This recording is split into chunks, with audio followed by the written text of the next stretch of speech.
So, apparently, ANCAPs have a new strategy to implement in narco-capitalism, after realizing that getting people to trade with very unstable currency, or having bumper stickers that say, "Isn't the government bad, guys?" didn't really, work. They've recently tried a new solution: voting Republican.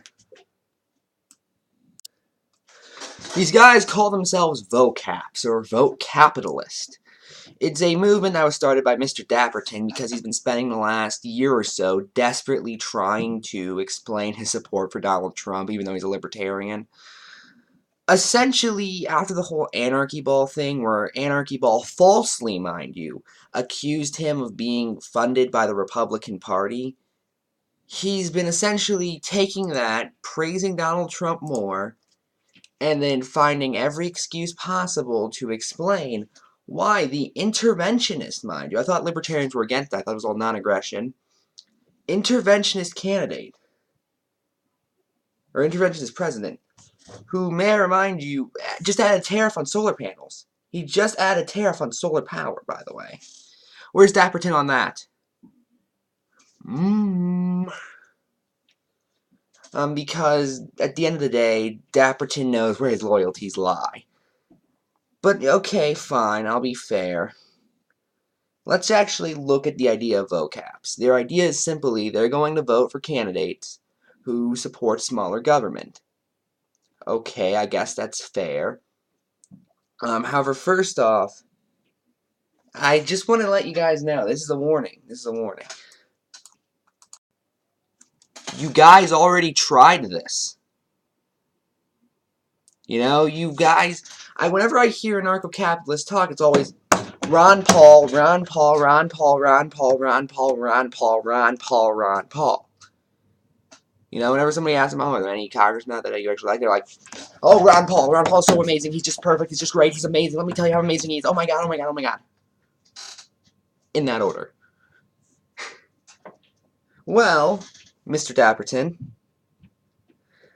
the beloved anarcho-capitalist hero, Ron Paul, actually tried running for president quite a few times. Now, to be fair, he has been a congressman for several terms. I think he served at least 10 over the course of his entire congressional career.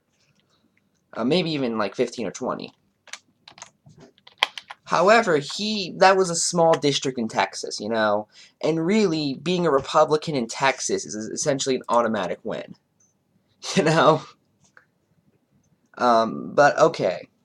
He tried running for president both in 2008 and 2012.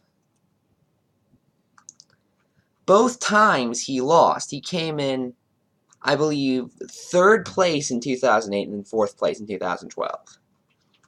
Now, in 2008, they had some excuses. I think I heard Killian once blame those fascist campaign finance laws that were repealed with Citizens United. And you can actually find clips, by the way, of Shane talking about how Ron Paul would still win if it wasn't for the campaign finance laws that were repealed under the Citizens United decision.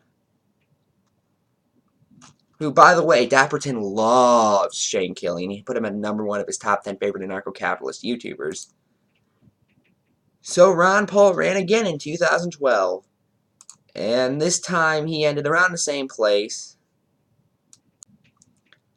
This time he got 4th place. The first time he got 3rd place in 2012, 4th place in 2008. I may have said the other way around. This is the correction. And by the way, may I remind you, I'm just going to remind you this. That was in terms of delegates. Now, delegates and votes are a different thing in primaries. And there were several states where someone else won, but Ron Paul got the most delegates. For instance, in Iowa, Santorum got the most votes, but Ron Paul somehow got almost all the delegates. Somehow, still not sure how. Because the establishment loved Ron Paul, by the way. These people aren't anti-establishment. If you look at the popular vote, he got 4th. Gingrich had around 600,000 more votes than he did in the primaries. I'm sorry, but if Vocaps would work, Ron Paul would have been a successful two-term president. Okay, maybe he'd be in his second term right now. Maybe he'd have just finished his second term. Maybe he would have repealed the term limit and he would still be on his third term right now. Who knows? But yeah, the thing is, they've already tried this. And it didn't work. And they want to try it again. No, this time it's going to work, guys. It can't just be that our ideas are so unliked. That most people are not anarcho-capitalists or libertarians. They typically believe a government should exist and it should do things. No, it just has to be, we'll find some excuse later on. I promise. God, it's hilarious. And before someone blames his lack of victory on the fact he didn't get the nominee, number one, you were not just listening. And number two, well, if that's the case, why did he not win in 1988 when he ran as a libertarian? He was the nominee in 1988. What happened? Again, maybe it's just people aren't libertarians. You ever think of that one?